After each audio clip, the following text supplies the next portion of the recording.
Hi everyone, welcome again in KBC. आपका KBC में बहुत बहुत बहुत स्वागत है। जैसे कि हम रीट लेवल फर्स्ट और सेकंड दोनों के लिए स्टडी कर रहे हैं।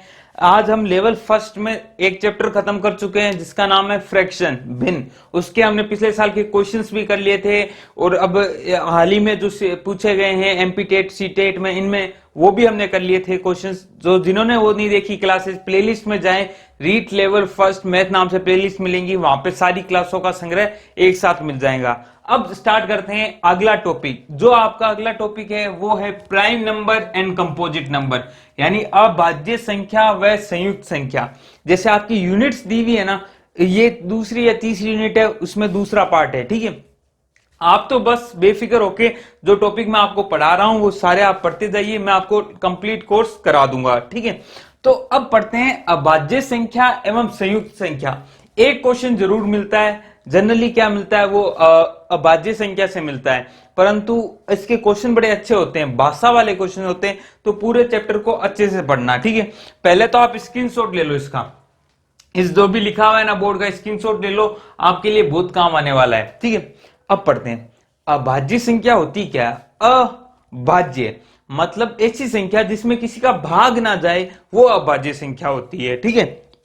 जैसे मैं कहता हूं 6 में यार 2 का भी चला जाता है, 3 का भी चला जाता है, तो ये अभाज्य संख्या नहीं है। पर मैं कहूं 7, परंतु 7 में तो केवल 7 का ही जाएगा। 19 में केवल 19 का जाएगा, 2 3 4 किसी का नहीं जाता। तो वो संख्या है जिसमें केवल या तो एक का जाए, या तो एक का जाए, या फिर उस संख्या का भाग जाए। एक का तो सब में ही चला जाता है, या फिर उस संख्या का भाग जाए, वो क्या होती है अभाज्य संख्या। देखो अभाज्य संख्या क्या होती है, भाषा संबंध भाषा पूछी जाती है। केवल 2 गुणनखंड नहीं हो, केवल 2 गुणनखंड नहीं हो, अलग अलग 2 गुणनखंड होने चाहिए। गुणनखंड क्या होते हैं, जैसे मैं 6 को क्या लिख सकता हूं, 2 गुणा 3, तो ये 2 और 3 गुणनखंड है इसके, ठीक है। एक साथ में एक और गुणनखंड होगा, वो होगा 1, दैट इज 1। तो 2 अलग अलग गुणनखंड होने चाहिए। इसमें गुणनखंड 3 हो गए, 2 से ज्यादा हो गए।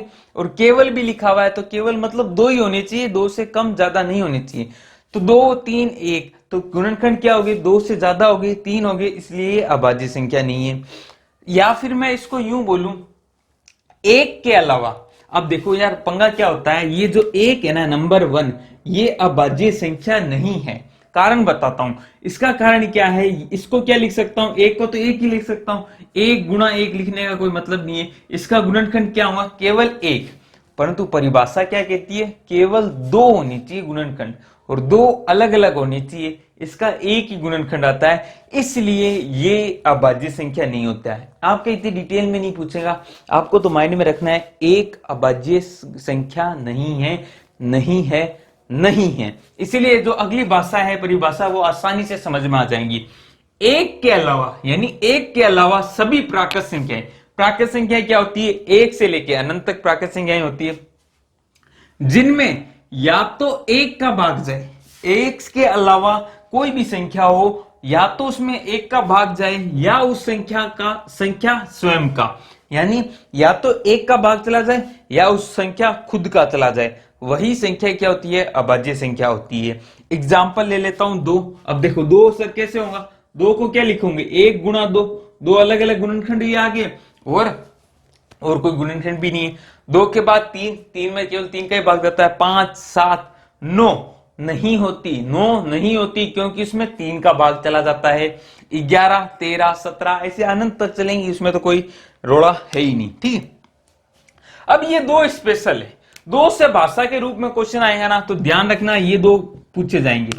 एकमात्र सम अभाज्य संख्या है, क्या कह रहा हूं मैं, एकमात्र सम अभाज्य संख्या है कौन सी, 2। इसके अलावा कोई भी ऐसी संख्या नहीं है जो सम होगी। सारी जो अभाज्य संख्याएं होती है वो विषम होती है, सिवाय 2 के। ये भी कथन के रूप में आपके आ सकता है। सबसे छोटी अभाज्य संख्या भी 2 है, बस जनरली लिख देता है एक सबसे छोटी अभाज्य संख्या, हमारे माइंड में आता है एक तो सबसे छोटी होगी, राइट लगा देते, नहीं, एक तो अभाज्य संख्या है ही नहीं। तो सबसे छोटी अभाज्य संख्या भी क्या है साहब, 2 ही है। आई बात समझ में, ये 2 लाइनें आपको ध्यान में होनी चाहिए, आपके लिए बहुत ज्यादा महत्वपूर्ण है ये, ठीक है। तो ये 2 लाइनें अपने माइंड में रखना। अब दूसरा क्वेश्चन क्या पूछता है, जो अभी तक नहीं पूछा गया परंतु पूछा जा सकता है, 1 से लेके 25 तक कितनी अभाज्य संख्या है, 25 से लेके 50 तक कितनी अभाज्य संख्या है, 1 से लेके 100 तक कितनी अभाज्य संख्या है। तो आपको याद रखनी है, आप गिनने नहीं बैठोगे, गिनने बैठोगे तो कहीं ना कहीं भूल जाओगे। तो याद रखो 1 से लेके 25 तक, 25 से लेके 50 तक, 50 से 75 तक, 75 से 100 तक, 25-25 का सेट बना लिया। इसके बीच में पूछेंगे तो हम कैलकुलेशन कर सकते हैं। 1 से 25 यहां याद कर लो, 9 6 6 4, 9 6 6 4, 9 6 6 4। तो यानी 1 से लेके 25 तक कितनी अभाज्य संख्याएं होती है साहब, 9 होती है। 25 से लेके 50 तक अभाज्य संख्या कितनी होती है, 6। 50 से 75 के बीच में अभाज्य संख्या 6, और 75 से लेके 100 तक कितनी होती है अभाज्य संख्या, 9। इस सॉरी 4 4 4 4 है ना। 9 का मतलब क्या है, ऐसे गिनोगे ना, जैसे 1 2 3 4 5 6 7, ऐसे आगे 25 तक कर ही लेते ना।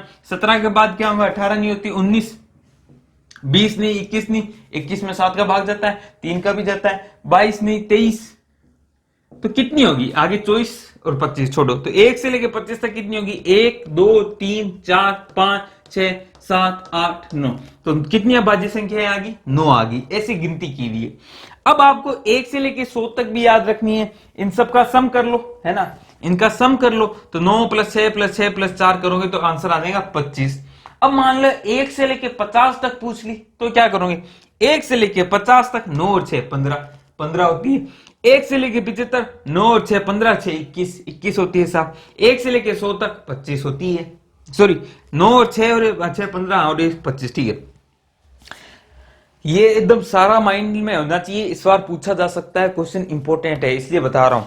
1 से लेके 200 तक कितनी होती है साहब, वो होती है 46। ध्यान रखना, 1 से लेके, अब 100 से 200 पूछ लें तो 46 में से 25 घटा देना, कोई प्रॉब्लम नहीं है, आराम से कर सकते हो। 1 से लेके 200 तक कितनी होती है, 46 होती है। क्वेश्चंस कराऊंगा तो और माइंड में क्लियर हो जाएगा। अब ये क्या लिखा है सर, 1987 आया था, 6 साल बाद 1993 आया था, 6 साल बाद 1999 आया था। ये ध्यान रखना, 1987, 1993, 1999 ये स्पेशल है, इनको प्राइम ट्रिपलेट कहा जाता है। आपके इतना नहीं जाएगा, परंतु पता हो तो बढ़िया ही है, इतनी सी बात क्यों याद नहीं रखें, इंटरेस्टिंग चीज है। इंटरेस्टिंग फैक्ट है कि 1987 6 साल बाद 1993 साल 1999, किसी का वो भी हो सकता है इसमें बर्थ डेट, वैसे भी याद रख सकता है।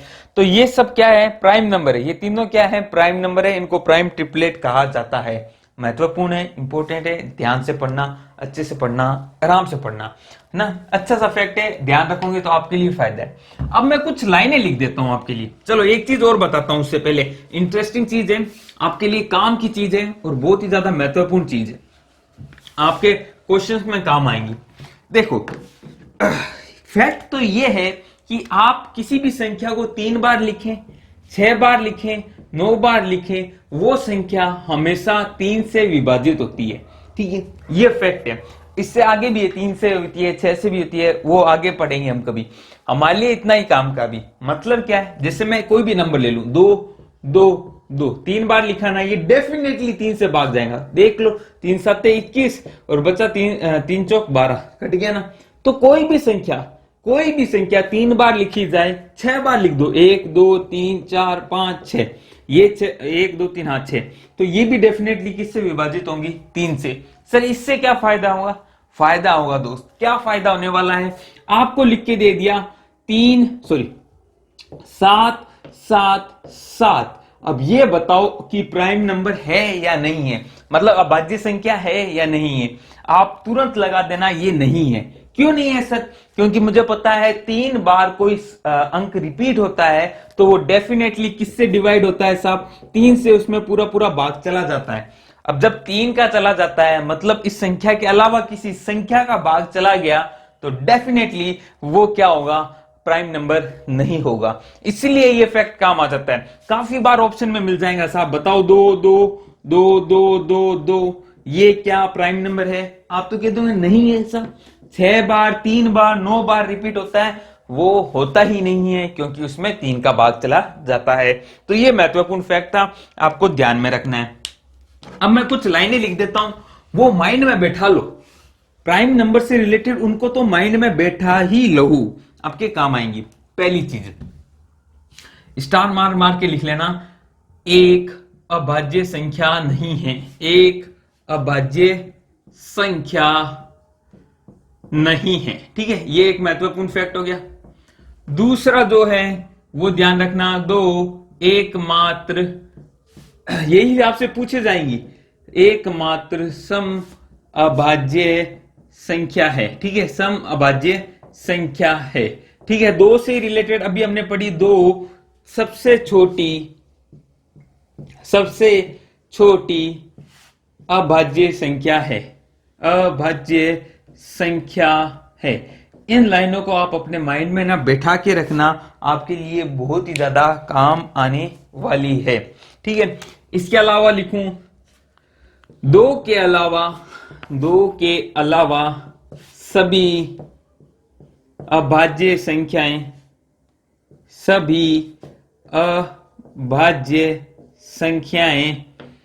विषम होती है। अब इसी से एक फैक्ट कभी कभी पूछ लिया जाता है, ध्यान रखना, सभी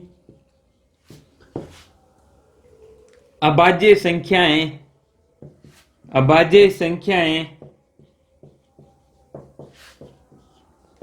विषम होती है, ये लिखा हुआ आता है। तो आपको ध्यान रखना है, ये गलत है, ये गलत है। ठीक है, ऐसे ही कभी कभी ये भी लिखा आता है, सबसे छोटी अभाज्य संख्या एक है, वो भी क्या है, गलत है। ये आते हैं दोस्तों, इसलिए मैं आपको लिखा रहा हूं, तो अपने माइंड में ना इनको ऐसे लिख लो और ये क्रॉस मार दो, तो आपके लिए महत्वपूर्ण होने वाला है। ठीक है, अब बात करता हूं आगे बात करूंगा कि यार ऐसा कुछ बता दो सर जिससे ना हमें पता चल जाए कोई संख्या, बड़ी संख्या दे दी, वो प्राइम नंबर है या नहीं है। ठीक है, तो एक ट्रिक बताने वाला हूं आपको दोस्तों, उस ट्रिक को समझने की कोशिश करना, उससे आप हर नंबर को निकाल सकते हो कि वो प्राइम है या नहीं है। कैसे पता करोगे? ऐसे पता करोगे, देखो मेरे साथ, वो पता करना है ऐसे कि मान लो आपको दे दिया 79, आपसे पूछ लिया क्या ये प्राइम नंबर है। प्राइम बोल रहा हूं तो समझ लेना अभाज्य मतलब है मेरा, है ना, अभाज्य संख्या है या नहीं है। देखो एक लाइन लिख रहा हूं, every prime number can be written, English वालों के लिए प्रॉब्लम, हिंदी वालों के लिए प्रॉब्लम हो जाएंगी, चलो हिंदी में कर दूंगा, कैन बी रिटन एज, प्रत्येक अभाज्य संख्या लिखी जा सकती है किस रूप में, 6n+1 या फिर 6n-1। देखो ये थोड़ा ज्यादा लेवल का हो गया है, परंतु आ जाए तो हमारी गलती ना हो। आप तो इसको ये समझ लो कि आपको क्या करना है, सिंपल सा आपको क्या समझना है, कोई भी संख्या x है, पता करनी है प्राइम नंबर है या नहीं है, इसमें भाग दो, किसका साहब, 6 का भाग दो, भाग देना है इसमें 6 का, भाग दे दिया 6 का देना है। अगर शेष फल 1 आए या 5 आए, अगर शेष फल, क्या कह रहा हूं वापिस समझो, ये संख्या प्राइम है या नहीं है ये पता करना है, 6 का भाग दो उस संख्या में, भाग दिया, शेष फल यदि 1 आए या 5 आए, क्या कह रहा हूं, 1 आए या 5 आए, तो वो संख्या क्या हो जाएंगी, प्राइम नंबर हो जाएंगी, वो संख्या क्या हो जाएंगी, अभाज्य संख्या हो जाएंगी। छोटा सा प्रोसेस है, एकदम आसान प्रोसेस है कि कोई भी संख्या x है, उसमें 6 का भाग लगा दो, यदि शेषफल 1 या 5 आए तो वो संख्या प्राइम नंबर हो जाती है। परंतु परंतु परंतु परंतु परंतु परंतु परंतु परंतु परंतु क्या प्रॉब्लम है इसमें, इसमें प्रॉब्लम है, इसके कुछ अपवाद होते हैं। देखो ट्रिक है तो अपवाद होंगे, इसके अपवाद कौन से होते हैं वो मैं आपके क्वेश्चन के टाइम ही बताऊंगा, सारा अभी रिवील कर दूंगा, फिर आप अगली क्लास देखते नहीं हो, है ना, तो आपका तो काम वैसे बन जाता है इससे, है ना, कोई प्रॉब्लम नहीं आएगी, परंतु इसके कुछ अपवाद होते हैं, वो मैं क्वेश्चंस कराऊंगा ना तब और बता दूंगा आपको, है ना, कि ये अपवाद है साथ, क्योंकि उस टाइम इंटरेस्ट आएगा, समझ में आएगा, है ना। अभी भी मैं सीधा सीधा बता दूंगा, आप रट लोगे, परंतु क्वेश्चंस कराऊंगा तब ज्यादा समझ में आएगा, आप इस चीज को ध्यान रखना, ठीक है। अब सर इसमें चेक करें, करो भाई, भाग दे दो किसमें, 79 में, कितना का भाग दूं, 6 का, 6 कम 6 बच्चा की, इससे मतलब नहीं है, मैं तो शेषफल देखना है, 1 19, 6 बार 6 18, है ना, बचा क्या शेषफल एक, तो एक आया शेषफल, तो क्या होगा, ये प्राइम नंबर है, डेफिनेटली है। आप देख लो 23, 23 में भाग दो किसका, 6 का, तो 6 चौक 24 नहीं होगा, 6 पंजे 18, 18 शेषफल कितना बचा 5, आपको पता है 23 प्राइम नंबर है। 13 देख लो, 13 में भाग दोगे, 19 देख लो, है ना, इसके अलावा देख लो 27 देख लो, 21 देख लो। अब 21 में देखोगे शेषफल नहीं आता ना, अब ऐसे मैं कहूं 9, 9 में नहीं आता ना, 6 का भाग देने पे 3 शेषफल बच गया, इसलिए वो प्राइम नंबर नहीं है। और देख लो कोई 27 नहीं होती, शेषफल 3 आ गया, और वैसे भी नहीं होती। 241 देख लो आप, 241 भाग करके देखो, शेषफल आएगा 1, शेषफल 1 आएगा, तो डेफिनेटली वो क्या है, प्राइम नंबर है, अभाज्य संख्या है। ठीक है, ये ट्रिक है, कहीं कहीं फेल होती है, वो किन नंबर्स पे फेल होती है वो आपको क्वेश्चंस का इंतजार करना पड़ेगा, है ना। परंतु एक ऐसा मेथड है भाई साहब जो प्रूफ है, जो कि एकदम बेसिक मेथड है, जहां से ये ट्रिक निकाली जाती है, उस मेथड को समझ लो, उस मेथड से करोगे तो कोई क्वेश्चन गलत नहीं होगा, उसका कोई अपवाद नहीं है। ठीक, क्या है सर, आपको क्या करना है, 241 को ट्राई करना है। चलो एक एग्जांपल छोटा लेते हैं, 79 को ट्राई करना है, कि पता करना है कि प्राइम नंबर है या नहीं है। आप क्या करो, इसका लो रूट, 79 का क्या लो रूट, है ना, 79 का रूट लिया, देखो अंदाजन किसके आसपास आता है, मैं देखता हूं यार, ये अंदाजन आएगा 8 पॉइंट समथिंग आएगा, 8 का 64 होता है, 9 का 81 होता है ना, है ना, 9 का 81 होता है, 8 का 64 होता है, तो यानी 8 पॉइंट समथिंग आएगा, मतलब ये मान लो कि लगभग कितना है, 9 है। ठीक है, अब आपको क्या करना है, 79 को चेक करो भाग लगा के, किससे, लेस देन 9, जो भी प्राइम नंबर है ना, प्राइम नंबर जो भी नंबर्स हैं 9 से छोटे हैं ना, उनसे चेक कर लो भाग लगा के, है ना, तब आपको एकदम समझ में आ जाएगा भाग जाता है कि नहीं जाता। अब 9 से छोटे प्राइम नंबर क्या है साहब, 1 है, 1 तो नहीं, 2 है, 3 है, और 4 नहीं, 5 है, 7 है, और 8 9 हो गया, है ना, इनसे भाग लगा के देख लो, 2 का नहीं जाता, 3 का भी नहीं जाता, 3 चौक 3 दूनी 6, 1 19 नहीं जाएगा, 5 से नहीं जाएगा, 7 से भी नहीं जाएगा, इसका मतलब ये प्राइम नंबर है ना। ऐसे ट्राई करना है आपको, ये इसका प्रॉपर मेथड है। आई होप आपको समझ में आया होगा, बाकी क्वेश्चंस कराऊंगा तो और अच्छे से समझ में आएगा। एक एग्जांपल लेते हैं, छोटा एग्जांपल लेते हैं, ताकि आपको अच्छे से समझ में आए चीजें। जैसे मैं ले लेता हूं 27 मुझे कोई संख्या दी, अब मुझे पता है ये प्राइम नंबर नहीं है, चेक करते हैं 27 किसके आसपास है साहब, 25 के आसपास है ना, तो 5 पॉइंट समथिंग आएगा। मैं ले लेता हूं 6 से नीचे कितनी प्राइम नंबर है साहब, 6 से प्राइम नीचे एक तो 2 है, एक 3 है, एक 5 है, 2 का भाग लगा के देखा नहीं जाता, 5 का लगा के देखा नहीं जाता 27 में, परंतु 3 का जाता है, इसलिए ये प्राइम नंबर नहीं है। ठीक है, और एग्जांपल ले लो 126, है ना, 2 का चला जाता है, ऐसे ऐसे आप एग्जांपल लेके क्या करना है, ये एकदम कहीं फेल नहीं होगा, ये कहीं नहीं फेल होना। आपको क्या करना है, उस संख्या का लेना है अंडर रूट, वो संख्या किसके आसपास हो, जिसके भी पास हो, उससे छोटे वाले, है ना, उससे छोटे प्राइम नंबर चेक कर लो, यदि जाता है तो उनसे चला जाएगा, यदि नहीं जाता है उसमें भाग, तो वो हमेशा प्राइम नंबर होगा। या फिर आप सीख से पहले वो भागफल वाला आप चेक कर सकते हो, कोई प्रॉब्लम नहीं। क्वेश्चन पूछा नहीं गया है, परंतु आ सकता है, इसलिए मैं आपको बता रहा हूं। ठीक है, अब बात करते हैं साहब अगला क्या है, अगला है को प्राइम नंबर। ये सर क्या होता है, चलो उससे पहले मैं कंपोजिट नंबर खत्म करता हूं, है ना। तो ओके गाइस, अब पढ़ते हैं अपने भाज्य संख्याएं। देखो मैंने यहाँ पे गलती से संयुक्त लिख दिया था, मैं इसको थोड़ा सही कर देता हूं, संयुक्त संख्या तो अलग हो जाती है, भाज्य संख्याएं कहते हैं हिंदी में, कंपोजिट नंबर को भाज्य संख्याएं कहते हैं। वैसे मैं एडिटिंग में थोड़ी बहुत सही कर दूंगा, यदि मैंने पहले कहीं आपको बोला है कंपोजिट को संयुक्त संख्या, तो उसके लिए माफी चाहता हूं। वो एक्चुअली हिंदी में उसको क्या बोलते हैं, भाज्य संख्या बोलते हैं। ठीक है, एक तो होगी अभाज्य संख्या, एक होगी भाज्य संख्या, इंग्लिश में इसको कंपोजिट ही बोलते हैं। ठीक है, अब चर्चा करते हैं इसके बारे में कि भाज्य संख्या क्या होती है साहब। होती क्या है, कुछ नहीं होती दोस्त, सिंपल सी कहानी है। भाज्य संख्या है वो जो अभाज्य ना हो, जो अभाज्य संख्या नहीं वो भाज्य संख्या होगी, जो अभाज्य संख्या नहीं। परंतु यहां पे एक लोचा है, वो लोचा क्या है, वो लोचा ये है कि एक के अलावा एक के अलावा। अब इसको पहले समझते हैं, इसको समझते हैं क्या मतलब क्या है। इसका मतलब ये है, स्टार मार के अपने माइंड में लिख लो, एक ना ही तो भाज्य संख्या है, भाज्य संख्या भी नहीं है ये, और ना ही अभाज्य संख्या है।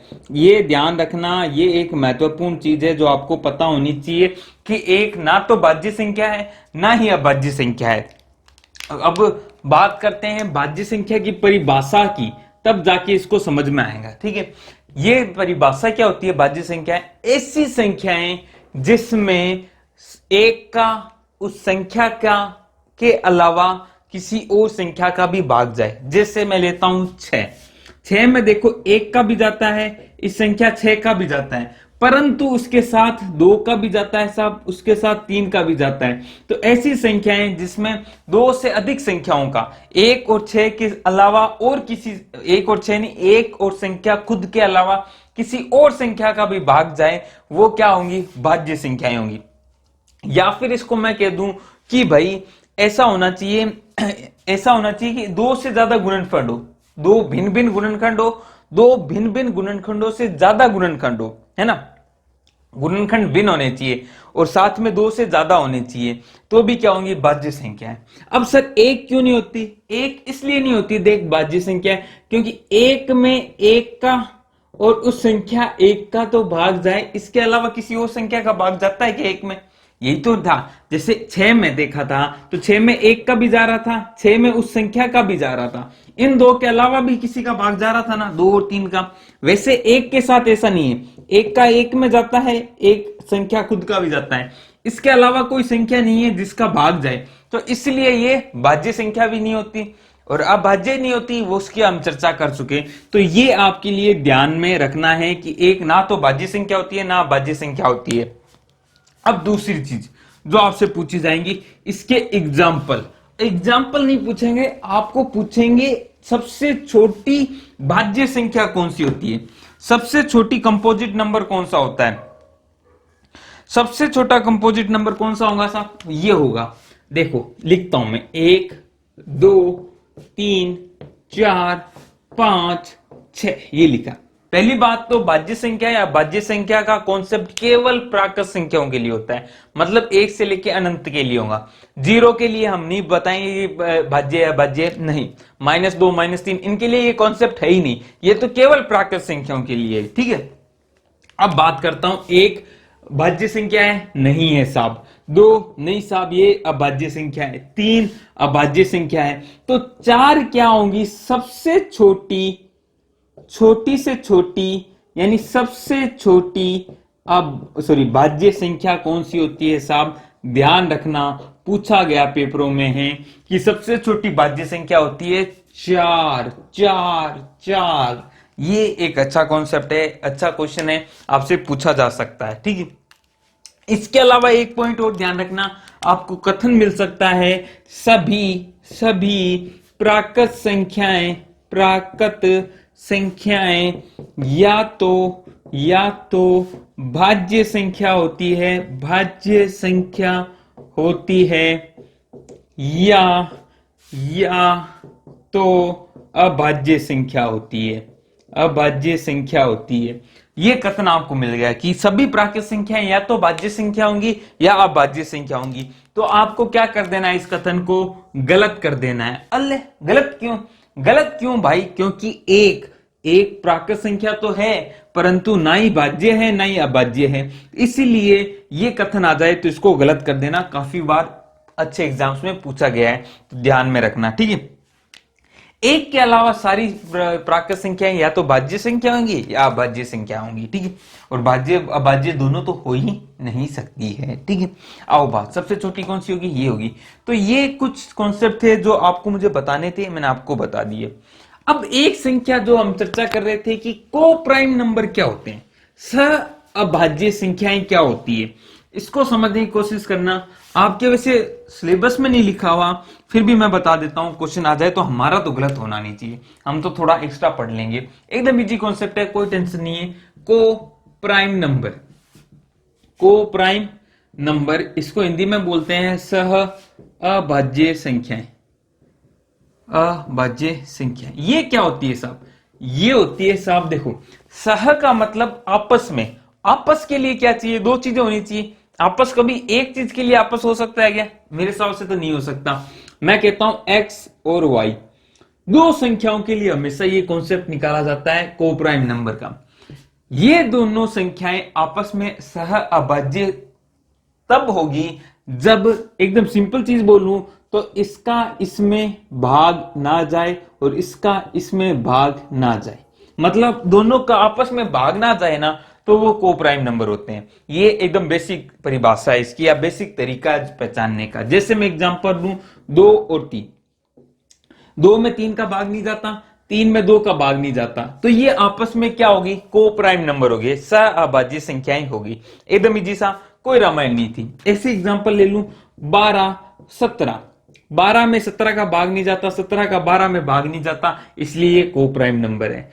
एग्जांपल लेता हूं 12, 6, मैंने ये चेक किए, मैंने देखा 12 का 6 में नहीं जाते, परंतु 6 का 12 में भाग जाता है पूरा पूरा, इसलिए ये को प्राइम नंबर नहीं है।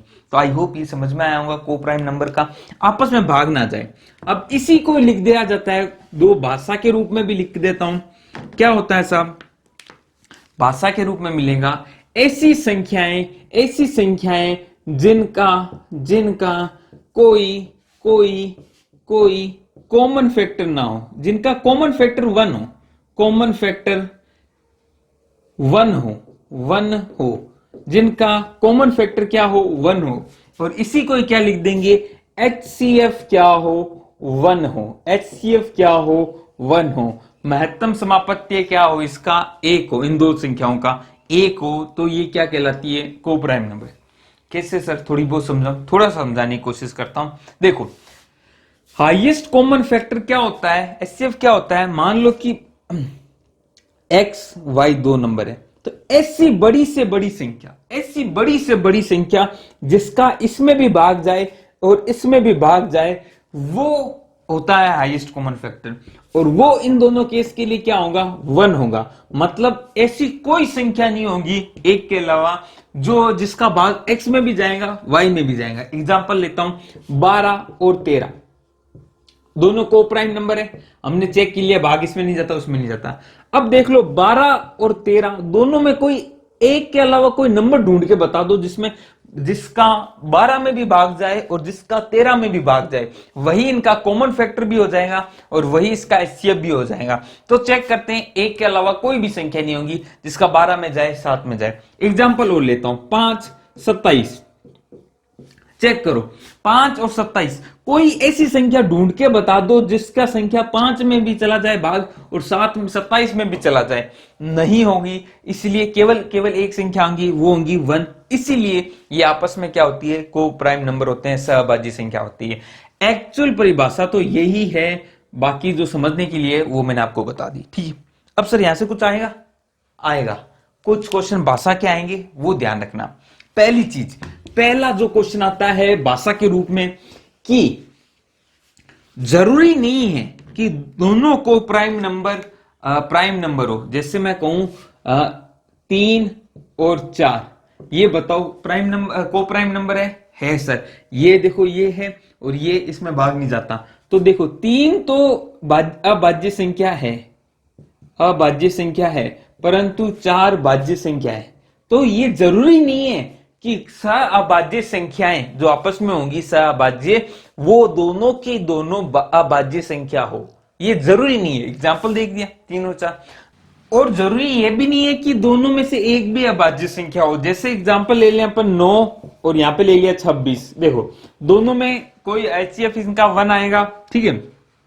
और देखोगे, चेक करोगे तो ये भी प्राइम नंबर नहीं है ना, भाज्य संख्या है, ये भी भाज्य संख्या है, और 26 भी क्या है? भाज्य संख्या है। ठीक है, ये वही बात आपके लिए कि दोनों अभाज्य संख्या हो, जरूरी नहीं है। परंतु एक चीज ध्यान रखना, दो अभाज्य संख्याएं हमेशा सहअभाज्य होंगी, दो अभाज्य संख्याएं हमेशा सहअभाज्य होंगी। जैसे मैं लेता हूं कि 5, साफ पता है, हमें पता है अभाज्य संख्या है। इसके साथ एग्जांपल ले लेता हूं, मान लो 23 का, दोनों अभाज्य संख्या है ना, तो दोनों अभाज्य दिखते ही कह देना कि ये क्या है? सहअभाज्य। ठीक है, दूसरी चीज होगी तीसरी चीज, दो लगातार संख्याएं हमेशा सहभाज्य होती है।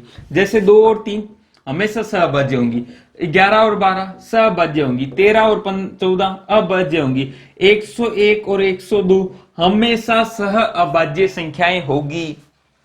क्यों होगी? क्योंकि इनका हमेशा HCF क्या आता है?